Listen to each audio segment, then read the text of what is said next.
As we sit here in November of 2021, mere months away from the 2-year anniversary of the COVID-19 pandemic lockdowns, it's fair to say that we are living in a different world than the one that we were in before March of 2020, both metaphorically and literally.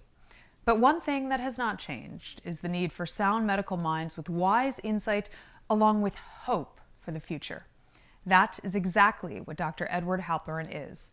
Chancellor and Chief-Executive-Officer of the New York Medical College, he is also a pediatric-radiation-oncologist and a medical historian.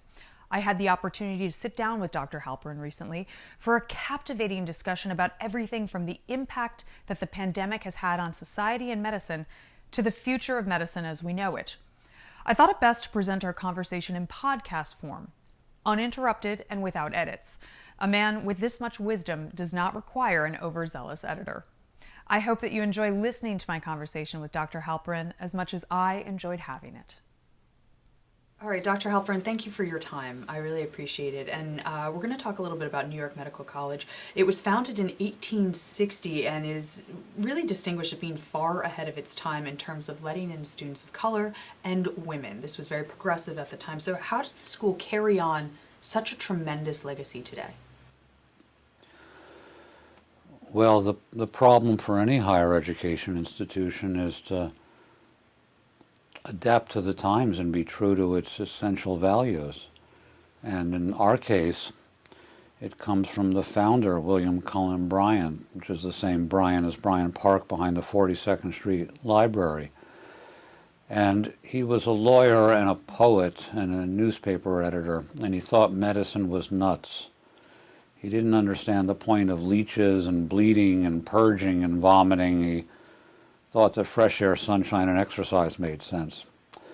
But what mattered about your question was he would have been considered a left-wing progressive, which meant he was a Republican. At that era, the conservatives was the Democratic Party. And to be a progressive Republican meant that he supported radical ideas like votes for women.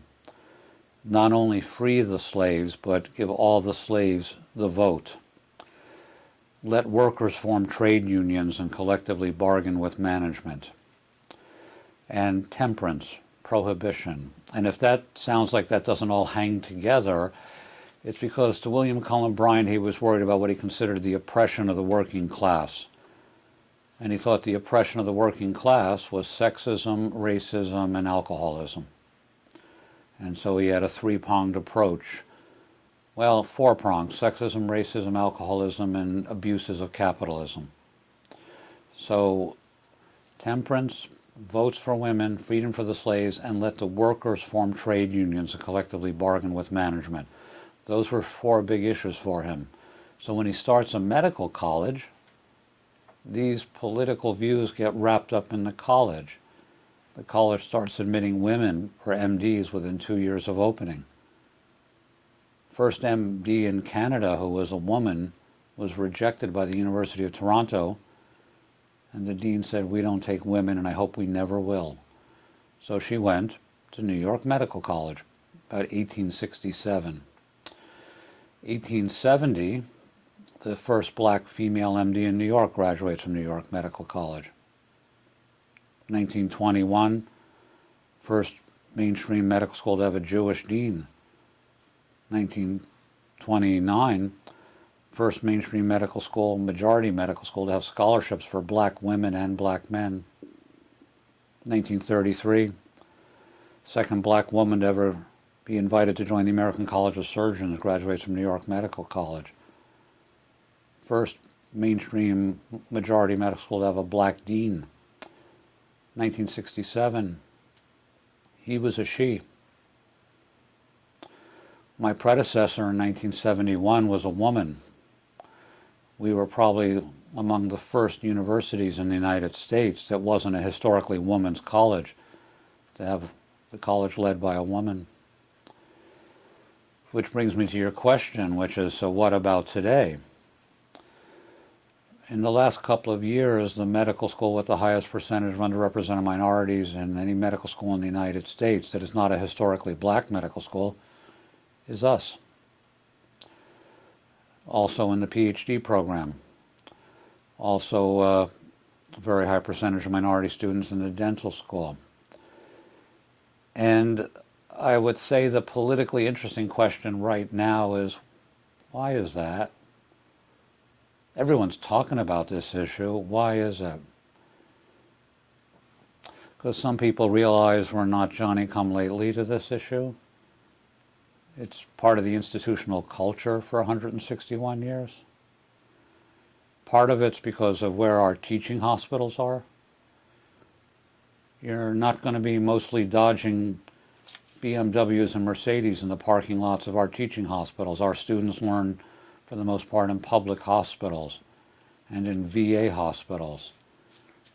So if you're a medical student looking for that experience, we're a good fit for you. And I would say, finally, it doesn't matter an awful lot what old men with gray hair say about what the college is like. It matters what the current students say the college is like. If you're 21 and deciding where to go to medical school or dental school, you'll listen to what I say, but you'll really listen to what the current students say. And if they tell you what's going on, and they always tell you the truth, then you know this is a safe, welcoming environment. I think that's the answer to your question.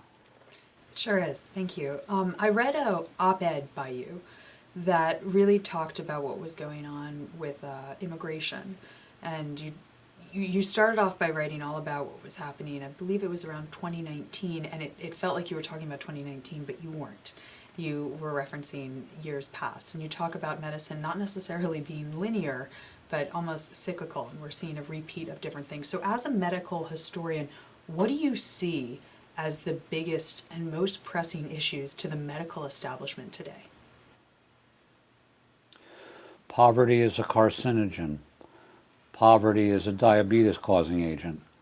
Poverty causes hypertension and heart disease. The economic disparities in the United States produce healthcare statistics that are appalling. If you look at the infant mortality rate, cancer rate, cardiovascular disease rate in the Bronx, which is the worst county in the state of New York, it looks a lot worse than many countries in southeastern Africa, Uganda, Tanzania, Kenya. So we think we're the country with the best health system in the world, and we have health statistics that look worse than what most Americans would call third world, economically undeveloped countries. Well, what that means is if you know how to play the system, you have money and you have connections. We have a very good health system for the care of disease. We have a lousy system for the prevention of disease. Indeed, we have a system which in many ways promotes disease. We have an economic system which in some parts of the United States still subsidizes tobacco. We certainly have a tax system in which the health costs of alcohol are not reflected in their price. We celebrate sugary sweet drinks and obesity. We seem not to pay attention to the elderly. And our legal system gives a financial and criminal slap on the wrist to promotion of opiates.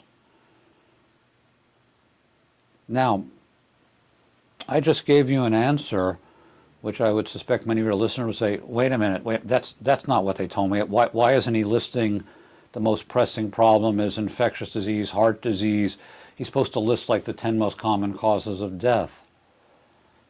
But doctors like to think that they are scientists and objective and above the fray, but they're not. Medicine's always a function of the social pressures of the time, and it's the same now. It's never been any different. You've had decades of experience in the medical field, but also with students in the medical field. So I want to ask you about the newer generations of students approaching medicine and how they're approaching medicine. Do you find that the need for medical professionals and their approach to studying medicine is different today from previous generations? Is there an urgency or an apathy there?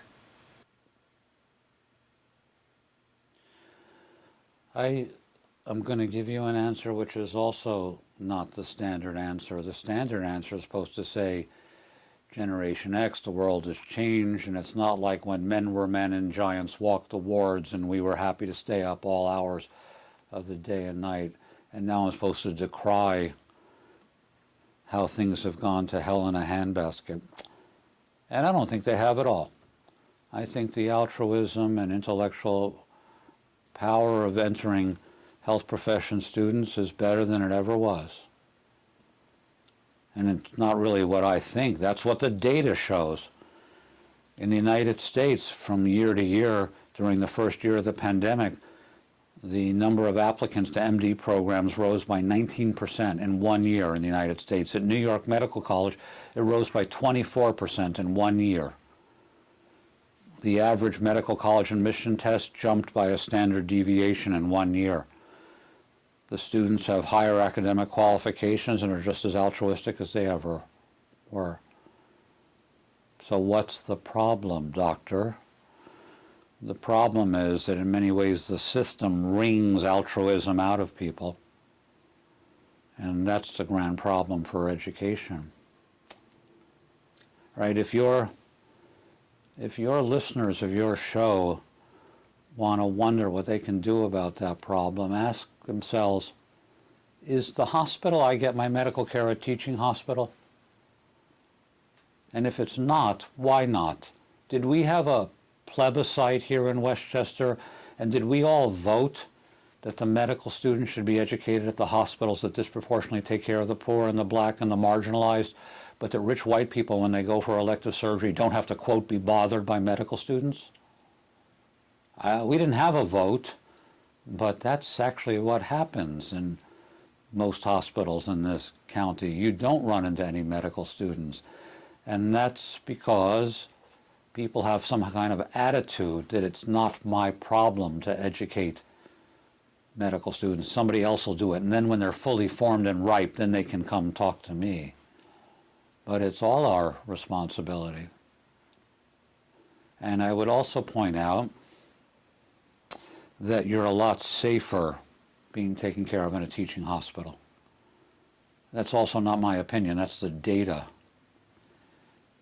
There's a very famous speech in my line of work that was given about this about 1907. And the man's name was William Welch, and he says to this audience, where would you rather get your medical care? Would you rather get taken care of in a hospital where the doctor writes their prescriptions and operates all by themselves? Or would you rather be in a place where there's 10 sets of eager young eyes looking at the doctor saying, why'd you do it that way? There was an article in the New England Journal of Medicine last week and said you shouldn't write the prescription that way. How come you didn't order this test? It said in my textbook you were supposed to order that test. And he concludes, I had better keep up with the latest developments or be passed by people who are, when it comes to the quality of medical care, students are the greatest whip or spur I know. So next time one of your listeners goes to the hospital and notices there's no medical students, they might say, why not? How come this is not open as a teaching hospital? I'd feel safer if there were 3 sets of young eyes or 5 sets of young eyes saying to my doctor when they're making rounds, I'm sorry, why'd you do that? That's not what they taught me. I love your point about the data-driven, and yes, 5 brains are better than 1, Yeah. objectively. Yeah. But you talk about the altruism, and this is more just a question that I came to mind. Are you familiar with Steven Pinker and his work? Yeah.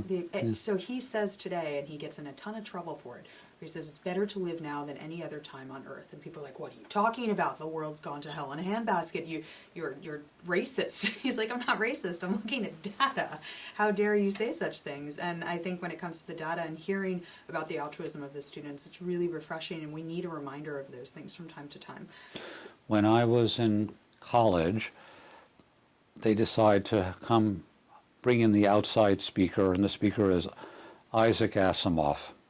Now, some of your listeners will remember him. He was a biochemistry professor at Boston University Medical School, but he was a very prolific science fiction author, and people were nuts about him. I'm sure he wrote 75 or 100 books. He churned out books left and right.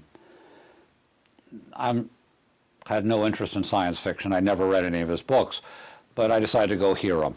So what does that have to do with your point about Pinker? Asimov says to the audience, among the stupidest things people say in this world is, I wish I lived in the olden days. I wish I lived in the age of knights. I wish I lived in the age of the noble Romans. He says, so let's think about that. What would have happened if you lived in the age of noble Romans? Well, first of all, the odds are overwhelming you would have been dead by the time you're 25, either from traumatic injury, malnutrition, or infectious disease. Number two, the odds are overwhelming you would have been a slave. Among the noble Romans, there were a handful of people at the top of the economic heap, and everybody else was treated like dirt. So don't talk to me about I wish I had lived in olden days. There's never been a better time than the present. We have a water supply, we have sewage, we have roofs over our heads, we're not running around being chased by wild beasts. So now, the problem, of course, is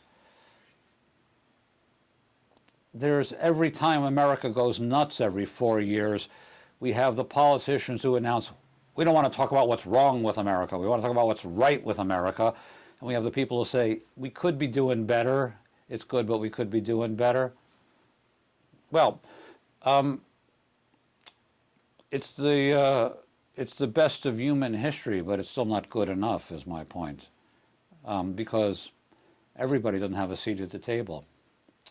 And what did the pandemic show us? People say pandemics hold up a mirror to society. Actually, they don't. They pull the curtain back, and you start to see stuff behind the curtain you really hadn't been paying attention to. I like that. I haven't heard that. They pull the curtain back. That's what they do. It's not a mirror. It's a reveal. Yeah. On the subject of the future being better than the past, generally speaking, what do you think the next generation of healthcare professionals will face in terms of technology? Basically, every generation hopes that the next one will be better than the previous ones, but what do you see as the biggest hurdles there? These. Okay. People keep talking about the next big thing will be the improvement on the MRI, the CT scan, molecular diagnostics. I think the next big thing, on my desk to your left, you can't see it in the camera, there's a blue box. That's an electronic stethoscope. I can put that electronic stethoscope on your chest, collect it to my cell phone, and broadcast your EKG and get an instantaneous reading. Pretty soon I'll be able to put it on the back of your chest and have your lung sounds broadcast into the computer. Pretty soon I'll be able to take it and point it at my fingernail and get a peripheral oxygen measurement of oxygenation by the diversion of a beam. Pretty soon I'll be able to point it at a skin lesion and get a prediction of whether or not it's melanoma. Pretty soon, not only will I be able to do telemedicine with a patient, the patient will be able to put an electronic stethoscope on their chest and I'll be able to listen to it from their home. They won't have to come to me to do it. Or the patient will be able to say, I don't feel well, doc, and I'll say, put the cell phone to your sensor, Mr. Jones. I'm going to say, Mr. Jones, you're in atrial fibrillation. Or Mr. Jones, you're having such and such cardiac arrhythmia. Or Mr. Jones, your blood pressure is this, that, or the other thing. And that'll be part of the evolving world of medicine. Now, because what would you just asked me, I don't think you knew you just asked me this, but you just asked me to parse the distinction of inventing new things versus being better at the things we already have. Cell phone, we already know how to measure peripheral oxygen, but the cell phone will allow it to be done remotely. We already know how to listen to someone's lungs, but it'll allow it to be done from home. So there will also be new things invented that we don't have now, but I think the next big thing will be, right now there's some 19-year-old fooling around in a garage thinking they've got a startup company that's going to do all the things I just ticked off for you, I bet. Do you see a lot of these technologies being consumer-facing as opposed to the classic model of you go to your doctor, or telemedicine even, which is now almost not even classic given the pandemic's increase of telemedicine with that? Will there be companies and corporations that generally become the doctors? I'm not at all sure that you could defend the premise of you just use the word doctor. I think there will be a whole host of healthcare providers other than MDs or DOs that will provide many of the services. Now, Americans are not quite used to that, but other countries are. For example, they tell you that after you're over a certain age, you're supposed to get a colonoscopy every 10 years. So Americans go off to the gastroenterologist to get a colonoscopy. The Japanese go to colonoscopy technicians. That's what they do. That's all they do. I want a doctor to do mine. Actually, their pickup rate for polyps and abnormalities is higher because they're not doing anything else all day but doing colonoscopies. And you probably knew that, right? Because think about whether would you go to a general orthopedic surgeon for your ingrown toenail, or would you go to a podiatrist? That's what they do. They're basically better at it than a lot of MDs, and good. And I think that people will be armed with an enormous amount of information. There will be a buffet of healthcare providers, and there will still be a role for the physician, but it'll be different. Now, there's going to be some physicians who just listen to what I said and are going to be really mad because they want the good old days. But if you look at the death rates of preventable disease in the United States, you could argue that having disease-focused MDs run the ship has not gotten us where we need to get. There's an excellent article about a month ago in the New Yorker about, of all places, why does the pandemic seem to be handled much better in Costa Rica? Well, the author argues public health was the primary issue, not one doctor, one patient dealing with one disease. What's best to get control over the population burden of disease? That's the way some of the world will change, I think. I'm glad that you bring up the pandemic because that moves along to my next question. So let's talk about the COVID-19 pandemic. What has the pandemic taught the medical community about better preparing the next generation of care professionals and the workforce in general for something like this, for some sort of exogenous, not generally taught Monday through Friday, day-to-day event? That slight smile was because about 10 or 15 years ago, someone asked me to give a lecture on the future of medicine. And I gave the lecture and I said, you can look at the history of doctors giving lectures on the future of medicine. And what did they always say? They always say, fill in the blank will transform medicine. And in 1895, it was the discovery of the X-ray will change medicine. And in the 1940s, it was antibiotics will change medicine. And then it was the CT scan, then it was the MRI, then it was molecular diagnostics. And I told the audience, I'm not going to say any of those things. It's going to be pandemic disease. And I said that because I'm a part-time medical historian. And the history of the human race is recurrent pandemics. From the plague of Athens to the 10 plagues in the Bible, to the Black Death of the Middle Ages, to the Spanish flu, to the present. So how's it going to change medicine?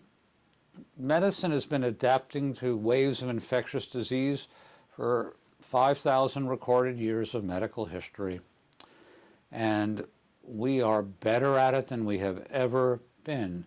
There is no precedent in the history of infectious disease, from having the first identification of a viral disease in Wuhan to having the genes sequenced and on the internet in a month, to having an mRNA vaccine in testing 6 months after it was identified, to having it in our arms 9 to 11 months afterwards.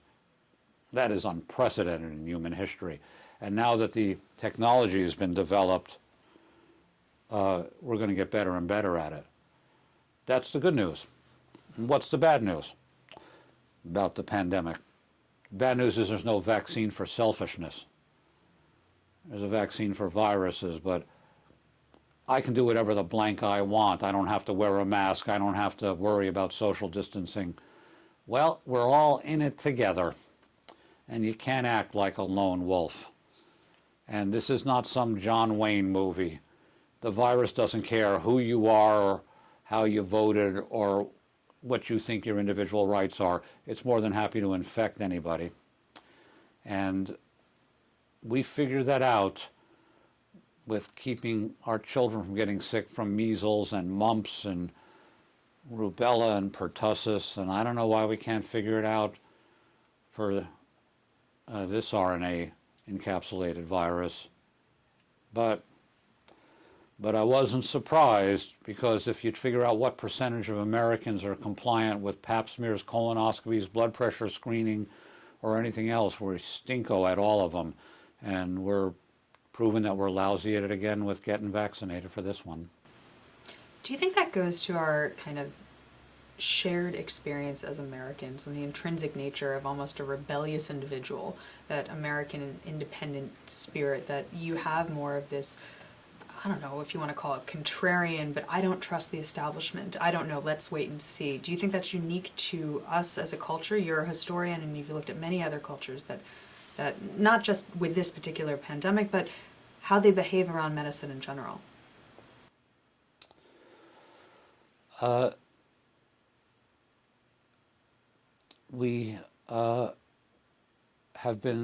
Social scientists have been surveying the American people and asking the same question for half a century. The question is, what is your primary source of scientific information? And without exception, for 50 years, 25% of Americans say my religious authority. And that's still the case. People don't believe science or don't want to put in the effort to believe science. Now your question, is that uniquely American? Lots of societies distrust authority. Most societies seem to express more concern for community. Americans are highly schizophrenic about this.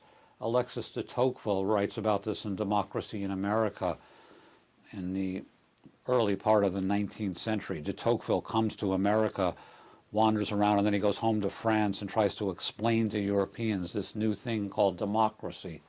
And he writes, Americans are very different than the Brits and the French. If something goes wrong in France, the French think the monarchy will fix it before the revolution. The Brits think the nobility will fix it. Americans right away have formed clubs.